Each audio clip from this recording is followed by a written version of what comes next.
Buenas noches, amigos. Gracias por permitir compartir con ustedes. Hoy tendremos un programa dedicado al tema del emprendimiento, al tema empresarial,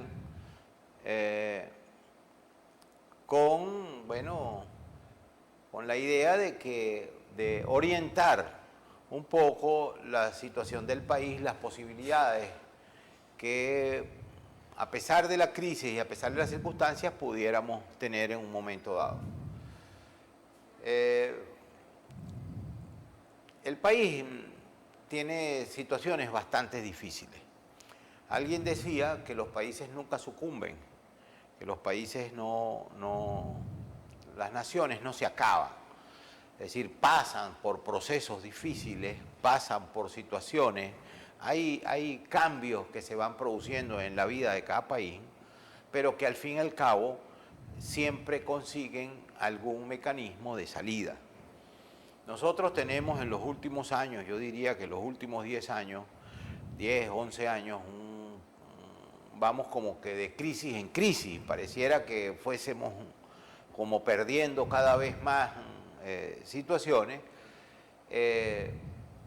pero al fin y al cabo siempre hay gente que se mantiene de pie. Entonces, es una buena pregunta. Bueno, ¿cómo así? Es decir, si, por ejemplo, hoy ya no producto de la crisis del país, de la crisis propia del país, sino de la crisis propia del país sumado al tema de la pandemia, hay sectores que son profundamente afectados, como el tema del turismo, por ejemplo. El tema del turismo es un tema, dramático. El tema de los hoteles, el tema de las líneas aéreas, el tema de las dígame, el tema de los cruceros, de los viajes en cruceros. Es decir, no hay nada más antagónico con una pandemia declarada a nivel mundial que 3.000 personas montadas en un barco interactuando cada día. Por lo tanto, eso es imposible. Ahora, cuando tú revisas las inversiones que hay en esa materia de distracción y de diversión y de turismo, es decir, cuánto cuestan, cuántos cruceros hay en el mundo, en Europa, en todos los continentes, inclusive en América Latina, y cuál es la inversión, cuántos empleos genera, cómo genera el Producto Interno Bruto global esa actividad, bueno, te das cuenta que hay una situación dramática ahí. Okay. En estos días leí algún reportaje que decían que estaban picando los barcos porque no podían sostenerlos.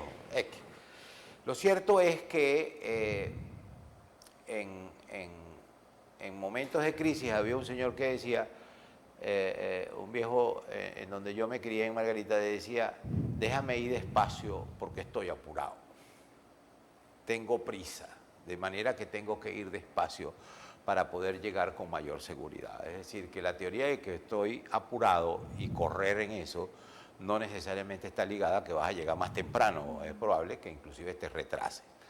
El hecho de que las circunstancias del país y del mundo estén difíciles, no quiere decir que tengamos que desesperarnos, sino que más bien hay que enfrentar las cosas con más detenimiento, con más ahínco, analizarlas mucho mejor es momento de pensar mejor las cosas. En ese sentido, el sector de la asesoría, el sector de las consultorías toma una importancia bastante, digamos, elevada. Hoy tenemos con nosotros a la ingeniero en sistema Lourdes Vilardi. Lourdes trabaja en el mundo de las asesorías, de las asistencias a empresas, y con ella vamos a conversar hoy sobre las posibilidades que se presentan, cuáles son los retos y cuáles son las posibilidades. Bienvenida, Lourdes, a nuestro programa Luis Medina en Positivo. Gracias, Luis. La idea es que de alguna manera podamos generar orientación a los emprendedores, a los empresarios y a los que también de alguna manera puedan tener el interés de iniciarse en este mundo aún en las circunstancias actuales. Así es. Cuéntanos un poco de tu, digamos, de tu percepción sobre las posibilidades que existen hoy a pesar de las circunstancias. Sí, bueno, todo empieza con la pandemia. El no poder estar en las oficinas, el no poder hacer presencia, crea la necesidad de estar trabajando online, remoto. El otro problema es que cierran los proyectos petroleros a nivel mundial, en todas partes fue bastante afectado y empezamos a trabajar todos desde la casa, trabajando incluso para oficinas. Pero después nace este emprendimiento de Easy Project Gestion para gestionar proyectos de una forma fácil, sin tanto documento, porque empezamos a notar que tanto los documentos como las reuniones eran como monótonas y cargaban en costos, en tiempo y en muchos recursos a los proyectos, y se podían hacer de forma online, con personas, pues menos personas, y de una manera dinámica y con bastante alcance. Entonces, por eso nace Easy Project, para poder abarcar a esas contratistas que nadie asesora, que empiezan a hacer un trabajo en Venezuela, pero que no pueden avanzar porque no conocen cómo es el ambiente del petróleo acá. El ambiente del petróleo lo manejamos algunas personas, no todas. Entonces, el problema viene siendo que ellos empezaban a trabajar y podían cometer muchos errores dentro de la industria petrolera. Nosotros podemos asesorar en costos, en administración de contratos, podemos asesorar en planificación de obra, en recursos de proyectos, en gestión en gerencia como tal, para pequeños y grandes proyectos. ¿Tú ves con posibilidades que empresas del mundo del sector petrolero, empresas contratistas, puedan tener un periodo de recuperación a la luz de lo que estamos, es decir, inclusive con la situación de la industria petrolera, que se ha visto muy mermada, pero que también en estos últimos días hemos visto como que quisiera haber una especie de renacimiento? Es decir, habría que ir con mucho cuidado ese sendero, pero sí ves que haya posibilidades de que se reactive un tanto ese sector. Hay bastantes posibilidades, un poco lento. Un poco lento porque eran proyectos muy grandes, eran proyectos de magnitudes que no calculamos. ¿Qué sucede? De ahí entonces cuando empiezan los emprendimientos y los profesionales a tener más auge, porque los grandes proyectos están parados y empiezan los pequeños. Y sí hay una reactivación un poco lenta, más lenta en Latinoamérica, pero a nivel mundial ya se están retomando bastantes cosas. Y nosotros los profesionales venezolanos que conocemos de la industria petrolera, podemos asesorar a esas empresas. La idea es ir a otros países y también seguir estando en Venezuela, pudiendo nosotros aportar nuestros conocimientos que tenemos. Nosotros somos en el mundo muy reconocidos, porque tenemos una formación. Yo tengo 20 años en la industria petrolera y tengo 23 años graduada de ingeniero.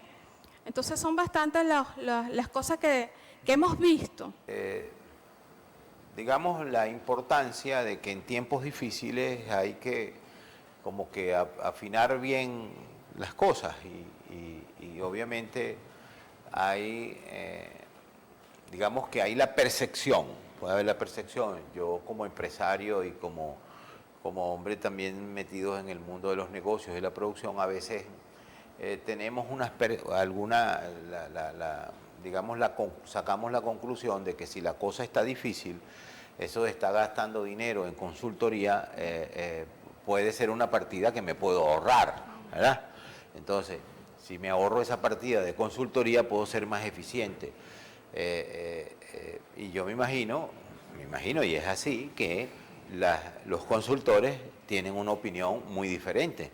Es decir, ¿dónde está el meollo de ese asunto y dónde está la verdad de esa relación consultoría-empresa para que realmente rinda más? ¿Y por qué ese empresario que nos está viendo tendría que tomar la asesoría o la consultoría de una firma consultora, bien sea la de ustedes o cualquier otra, que lo pueda ayudar a adelantar, es decir. Sí, bueno, una empresa, una contratista en Venezuela puede presentar, le presentan una buena oferta al ente contratante, lo contratan, arrancan, inician, porque normalmente el ente contratante da una orientación. Claro. Él me va a decir, vas a tener tantas personas, estos son los permisos de trabajo, pero llega un momento que se va a cerrar el flujo de información, porque ellos no van a poder generar el alimento que necesita el ente contratante para medir la obra, para medir, para cuantificar qué tengo, qué he hecho, qué puedo seguir haciendo, cuáles son los planes de contingencia, porque va a haber una planificación, no se va a cumplir y ellos no van a poder entrar en la curva de crecimiento del proyecto. Y si entran a nivel físico, porque si están trabajando, haciéndolo bien, no van a saber reportarlo. Entonces, de repente hay alguien, no, pero yo he hecho alguna planificación, yo sé un poquito de eso, chévere, no hay problema, vamos a hacerlo, a lo mejor ayuda. La cosa viene cuando hay trabajos adicionales que no estaban dentro de las partidas contractuales y ¿qué va a hacer el contratista? No va a saber cómo reflejar eso para no perder y para poder pedir en un momento dado una prórroga al ente contratante, que a lo mejor comienzas a hacer un alcance definido y en el transcurso del tiempo hay muchos trabajos adicionales que no dejan avanzar los trabajos contratados y puede caer una demanda. Entonces hice los trabajos contratados, los detuve y empecé a hacer los trabajos adicionales, pero no sé cómo ahora reportarlo para que el ente contratante me dé una prórroga en tiempo, me diga en cuánto puedo yo ahora, si era un año, puedo llegar a 2 años sin que haya una demanda o una penalidad, porque todos los penalidad. contratos establecen una penalidad por Sí. incumplimiento en lapsos, ¿no? Sí, normalmente. Digamos, falta de avance de obras, si está previsto que a tal tiempo teníamos que tener tanto Sí. de porcentaje de avance de obra, no los tenemos, siempre hay la posibilidad. En ese sentido, lo que entiendo es que ustedes también trabajan en esa materia, pues. Sí. En generar esos, digamos, esas herramientas al contratista para que pueda justificar de manera eficiente alguna situación de retraso que se le haya presentado. Claro, porque las obras comienzan con un administrador de contratos. Claro. Que va a estar chequeando normalmente lo que estoy haciendo, lo que me queda por hacer, lo que estoy cobrando, lo que me queda por cobrar y el tiempo. Hay un ajuste, iba ajustando allí y el planificador le va diciendo al administrador de contrato, pero a veces las obras, normalmente en Venezuela, el alcance fue uno determinado y se van por otro lado. Es normal. El ente PDVSA, que es la industria petrolera del país, que es lo que normalmente contrata, ellos no tienen ahorita penalidad. Ningún contrato debería tener penalidad porque hay unos factores que se han ido presentando en estos últimos 10 años. Entonces ellos han quitado la penalidad, pero ellos orientan también al contratista. Pero ahí llega un momento que se detiene, no es que ellos no siguen orientando, sino que el contratista debe estar reforzado, él tiene que estar preparado para los planes de contingencia. Y es ahí donde entramos nosotros, a ver qué tienes, cuánto tiempo te queda, vamos a ver cómo hacemos este reclamo, o cómo sometemos este ajuste financiero, este ajuste de labor. Digamos que ustedes trabajarían más que todos en la parte de un diseño preventivo de situaciones futuras. También. Que se puedan prever. Sí. Bueno, se pueda prever su ocurrencia y ante eso tomar medidas para evitar pues llegar a ese punto. Sí, nosotros vamos diciéndole al contratista lo que puede estar pasando. Es más, nosotros podemos decirle hasta las palabras que no pueden decir en una reunión. O sea, nosotros podemos decirle, mira, nunca uses la palabra aceleración, por ejemplo, porque aceleración hay un costo, Entonces, si te comprometes, entonces la tienes que pagar tú, es a tu costo.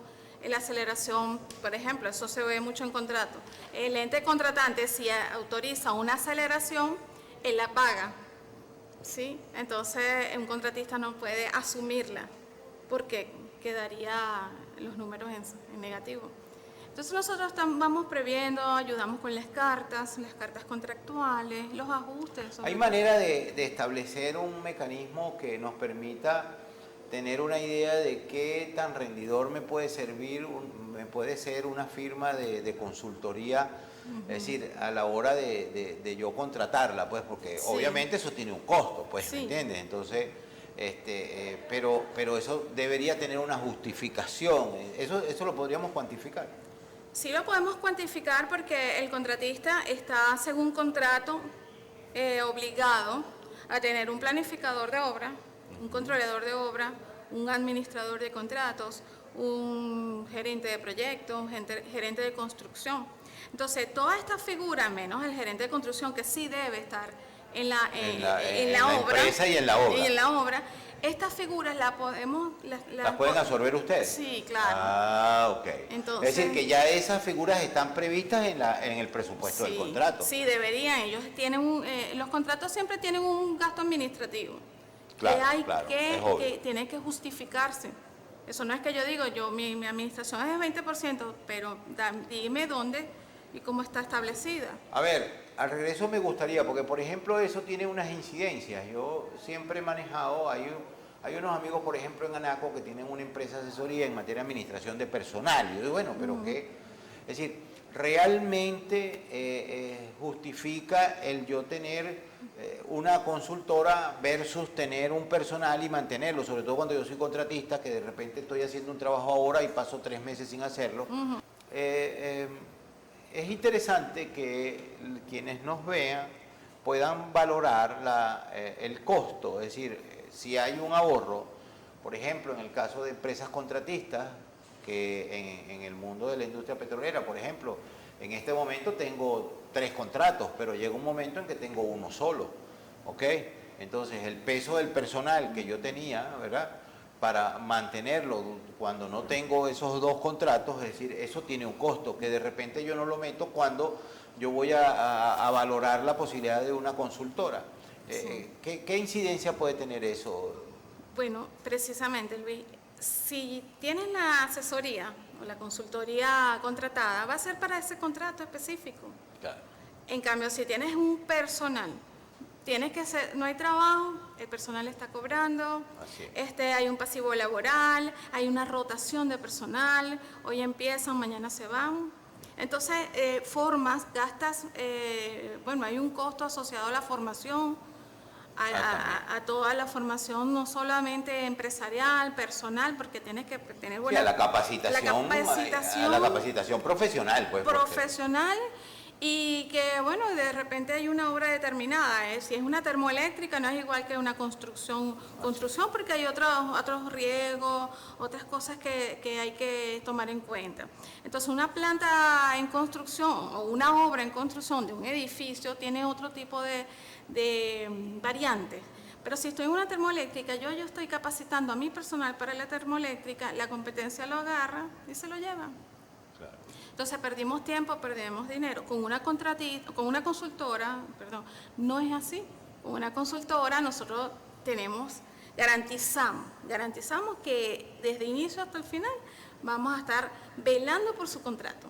Así es. Y hay un elemento que quizás también hay que meter en esa ecuación, que es es decir, no es lo mismo tú, por supuesto, que tener un personal directo que te maneje avances de obra, que te maneje esos ítems que tú mencionabas anteriormente, y por supuesto tendrás un personal de confianza que lo haga con mucho profesionalismo, pero cuando contratas una consultora, esa consultora te maneja 4, 5, 10 contratistas, entonces son gente que tienen, digamos, mucho más roce, mucho más experticie creativa para la solución de situaciones que la que puede tener un personal que maneja cierto y determinado cantidad de actividades. Exacto, contamos con un know-how de muchos años, como te decía, 20 años en la industria, Se dicen fácil, pero no lo son. En obras de construcción directa, construcción de plantas petroleras, termoeléctricas, construcción de edificios, urbanizaciones, urbanismo como tal. Entonces, este conocimiento que nosotros vemos las cosas ya en el aire, en una reunión, vamos nosotros representando a este emprendimiento, que es un emprendimiento regional, pues vamos a una reunión y ya sabemos por dónde van las cosas, por dónde pueden ir los retrasos en la obra, por dónde pueden ir los pesos de las actividades, de las partidas que se van a ejecutar. Porque si estamos en mayo, ya sabemos que la lluvia va a ser un factor determinante para que haya un retraso, para que haya un sobrecosto en impermeables. Claro. ¿Sí? Sí, hay que trabajar de noche, hay otro tipo de recursos que Y tenemos el retraso que atacar. propio que ocasiona, pues, dígame si estás Sí. trabajando en campo abierto, cuando viene una lluvia, bueno. No es lo mismo trabajar en José que trabajar en refinería. Así es. ¿Sí? Refinería estamos más cerca, hay una estabilidad, de cierta manera, no llueve tanto como en José. En José las lluvias Sí. son constantes y Un muy régimen fuertes. pluviométrico mayor allá que aquí en la ciudad. Sí, o sea, en José, yo desde mi casa puedo ver José y a veces está todo tapado. Y yo estuve muchos años en José y la lluvia no te deja manejar, entonces el personal tiene que salir temprano. Todo eso lo ve un consultor. Las épocas, dónde quieres la obra. Si la obra es aquí en ciudad es mucho más sencillo en muchos aspectos, pero hay muchas distracciones. Entonces, si es un urbanismo, hay muchas cosas que nosotros vemos, que ya son variantes, son indicadores. Podríamos concluir que sí está plenamente justificado. Bueno, y está justificado por su existencia, porque además, sobre todo en el mundo petrolero, pero no nada más en el mundo de la industria petrolera, en la industria en general, las empresas de consultoría tienen una importancia y una existencia, pues. Sí. ¿Okay? El quehacer, yo me imagino que también, por ejemplo, el tema de la caída de la producción petrolera, el tema de una situación, a veces percibimos una situación como de destartalamiento de toda la industria, ¿no? Entonces, hay gente que dice la teoría del vaso medio lleno o medio vacío. Sí. Es decir, eso es muy triste porque cuando tú ves instalaciones petroleras deterioradas que por falta de mantenimiento y de atención debida se perdieron, Sí. se están perdiendo, pero la otra cara de la moneda es que hay que sustituirla y que el país sigue necesitando y sigue teniendo el recurso debajo del subsuelo. Entonces, la reconstrucción, la recuperación es una oportunidad en sí misma. Sí, bueno, eso lo voy a unir con un tema que me llama mucho la atención. Hoy en día están haciendo en las plantas petroleras los trabajos, empresas pequeñas y muy nuevas, muy nuevas. Entonces, a las consultoras grandes, que no es que les quitamos importancia, ven como las consultoras pequeñas están haciendo el trabajo.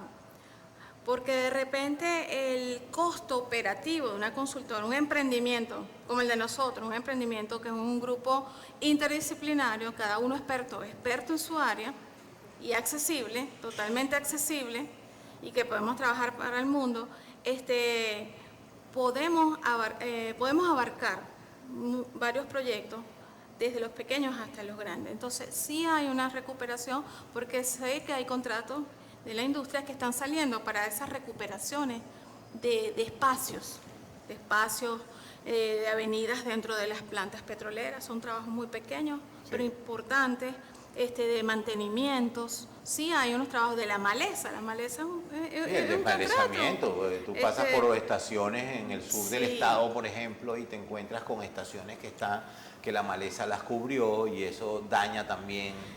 Lo que sucede es que, bueno, sin entrar en algún tipo de generalizar, ahí tiene que haber un cambio en la industria petrolera de la contratación, de la moneda, de los tiempos, de los mecanismos de cambios de alcance, Porque ahorita en estos momentos los contratos petroleros se rigen porque son máximo un año. Cuando un contrato es menor o de un año, no se puede ajustar. Entonces va a perder el contratista. Entonces, ¿qué sucede? Si ya se empiezan a modernizar los contratos para que sean ajustables, para que sean en otro tipo de moneda más fuerte, entonces podrían haber más contrataciones. Porque a veces no se tranca la rueda, como dicen, en que no hay contratos que están saliendo, no, sino que hay contratos que no nacen y mueren el mismo. No hay ¿cómo se dice? Un nivel de concreción. No hay no hubo quórum. Ajá. ¿Sí? Bueno, porque vamos a quitar la maleza, pero entonces la maleza es un contrato de un año que es pura mano de obra y la mano de obra es costosa. Entonces ese contrato no lo puedo ajustar. Entonces ese contrato nace y muere. En estos momentos del país tendría que ser un contrato que sea ajustable. Sí, ante la situación, porque tú tienes un tema de inflación. Cuando el tema de la moneda se convierte, la inestabilidad de la moneda, el poco valor de la moneda, que es un tema que hemos vivido los venezolanos en los últimos años, tú buscas un referente. También hay problemas con el referente, con la moneda fuerte. ¿Por qué? ¿Por qué hay problemas? Porque la gente dice, bueno, pero es que eso en dólares ahora subió, del mes pasado ahora subió. Yo no le he metido mucho el ojo a ese tema, pero creo que hay unas razones de circunstancia económica y de mercado. Que cuando tú haces contrataciones en la moneda legal en Venezuela, en bolívares, bueno, te consigues que la moneda en una semana cambia, sí, cambia los números, cambia las referencias, y al cabo de un mes de repente un contrato que en un momento dado tenía una viabilidad económica, bueno, se convierte en una carga, pues, ¿ok? Y los números que te quedan en rojo. Pero cuando lo haces en moneda fuerte también tienes unos elementos que creo que debe meterse en la ecuación. Hay gente que dice, bueno, pero hay una inflación en dólares en Venezuela. Entonces tú dices, bueno, y te lo puedo llevar a algo que la gente nos entienda con mucho más claridad. Por ejemplo, bueno, ¿cuánto cuesta un kilo de carne en dólares? Bueno, un kilo de carne de primera en dólares en Venezuela hoy cuesta $4, $4.50, dependiendo. Quizás en una boutique de carne cuesta 5, ¿no? Sí. Pero cuando tú vas a ver eso en Colombia o en Estados Unidos, en Europa, cuesta $6 y $7. Entonces, si veías el año pasado, ese mismo kilo de carne estaba en $3.50. Y hay sitios aquí en la zona metropolitana donde los consigues a $3.50. Ahora, cuando el precio de ese bien llegue a su precio internacional, no es un tema de inflación, es un tema de ajuste. Sí. Porque la economía, como está tan deprimida, no da para que la gente pueda obtener el justo valor de algunos bienes y servicios. Entonces tú tienes un elemento ahí que a la hora de la contratación creo que también lo tienes que tomar en cuenta.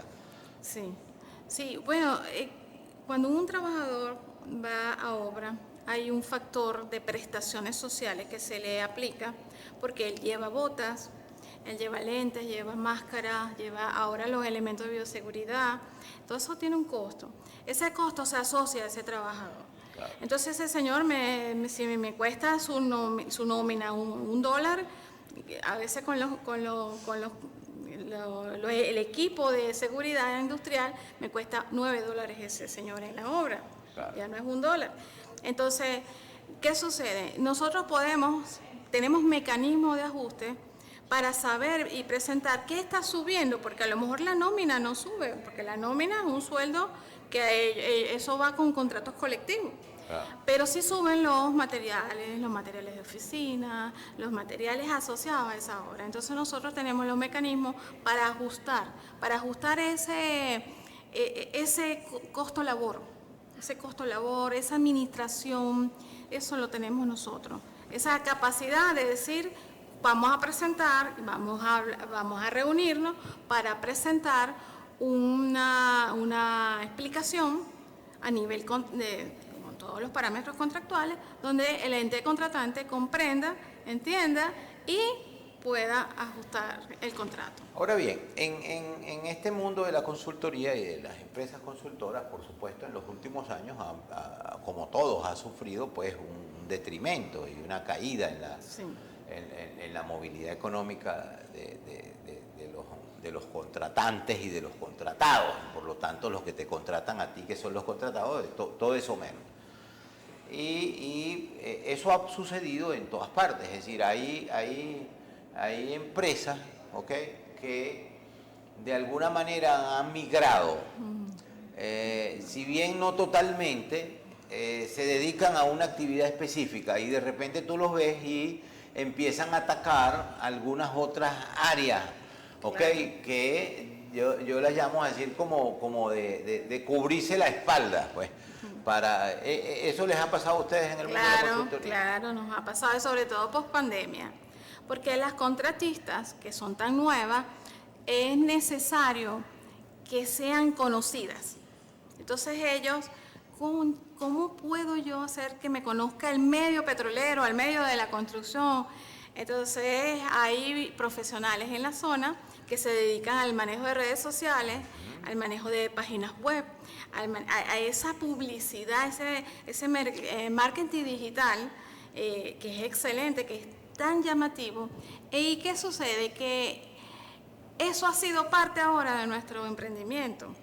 Okay. Asesoramos en la parte de la consultoría y también podemos sentarnos con varios contratistas y decirles cómo ellos pueden difundir en redes lo que ellos hacen. Se puede difundir, se puede dar a conocer. Eso también tenemos un área que maneja las redes sociales y maneja lo que es el marketing digital, la publicidad como tal, en la parte de lo que es la internet. Más que todo, sí, ¿no? Pero me imagino que lo que manejarán será más como una especie de promoción institucional, pues, para que la empresa se conozca de las capacidades de la empresa y de las potencialidades. El tema de las redes sociales nosotros aquí lo hemos visto con mucho detenimiento. Hemos entrevistado cantidad de emprendedores, de pequeños emprendedores, sí, que han iniciado negocios en la pandemia, antes y ahora también, y que se han desarrollado sin tener tiendas físicas, sin tener, sí, una ubicación física, sí, porque se han plegado al tema en las redes sociales y de repente, mira, yo tenía en estos días gente fíjate la iniciativa, ¿no? La iniciativa, es decir, hace poco entrevistamos una señora que inició un emprendimiento hace un par de años, digamos, como sacándole provecho al tema de la diáspora. Entonces ella prepara desayunos y prepara, digamos, platos y organiza como la celebración de un cumpleaños, ¿ok?, de un presente. ¿De parte de quién? De parte de tu hijo, que está en Ecuador, que está en Colombia, que está en Estados Unidos, contrata esa empresa y esa empresa viene y le hace la atención, sí, y todo eso lo han logrado por vía de las redes sociales. Exactamente. Sí, bueno, muchos contratistas que te digo que no conocía a la gente, ahora con sus páginas web. Así es momento de evolucionar y de romper, sí, paradigmas, ¿no? Nosotros decimos mucho, como yo soy ingeniero de sistemas, me gusta mucho el tema de la computación. Yo tuve, antes de la petrolera, estuve muchos años trabajando en sistemas. Entonces, en Instagram se dice, si no estás en Instagram, no estás en nada. No estás en nada. Nadie te conoce. Y es verdad, entonces las contratistas, no, que ese no es mi nicho, como dicen hoy en día. Ahí no va mi público, mis clientes. Sí va, sí va. Bueno, muchas gracias, Lourdes, por habernos acompañado en Luis Medina en Positivo. Esperemos tener una nueva oportunidad. Saludos, amigos, gracias. Que Dios los acompañe. Nos vemos la próxima. Este programa fue presentado por Agriven, sus tiendas agropecuarias. Grupo Valles Oriente, tu familia en tiempos de necesidad. Hotel Teramún, el mejor posicionamiento y confort en lechería. Y Agromarine, sus tiendas agrícola y marina en lechería.